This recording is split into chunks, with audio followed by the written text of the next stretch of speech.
그래서 지금 이 어지러운 세상에는 나침반과 같이 방향을 딱 잡아주는 그런 지침 같은 게 필요하다는 생각이 들었는데, 그동안 마커스 보그의 책을 읽으면서 이 마커스 보그의 생각이, 또 이 글이 나에게 하나의 나침반이 될 수 있겠다, 그런 생각이 들었던 거죠. 그래서 오늘 저는 마커스 보그가 그 책에서 밝히고 있는 그의 신학, 그가 우리들에게 보여주는 삶의 신앙의 바른 방향, 지침, 그것이 무엇인가 하는 것을 4가지로 정리하려고 해요.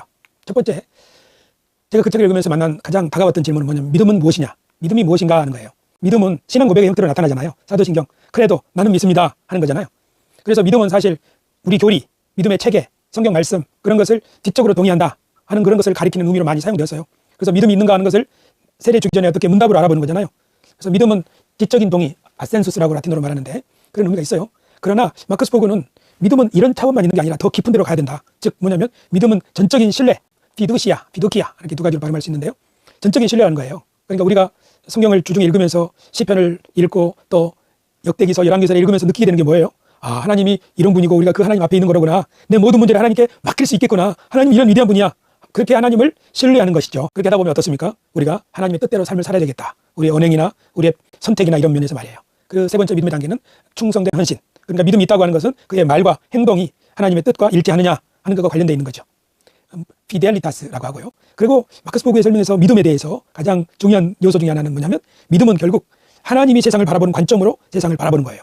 그러니까 믿음은 하나님의 말씀을 배우면서 이해하고 하나님을 신뢰하고 그 말씀을 따라 살아가고 이런 과정을 쭉 연습하고 하다 보면 우리의 마음과 생각이 세상의 생각이 아니라 하나님의 관점으로 세상을 바라보게 되는 거죠. 누가 말하기를 세상에서의 이야기, 그러니까 어렸을 때부터 들었던 이야기 있죠. 너는 커서 훌륭한 사람이 돼야 된다. 다른 사람보다 더 높은 사람이 돼야 된다. 막 그런 이야기, 다른 사람보다 더 위대해지는 이야기를 우리가 듣고 자랐잖아요.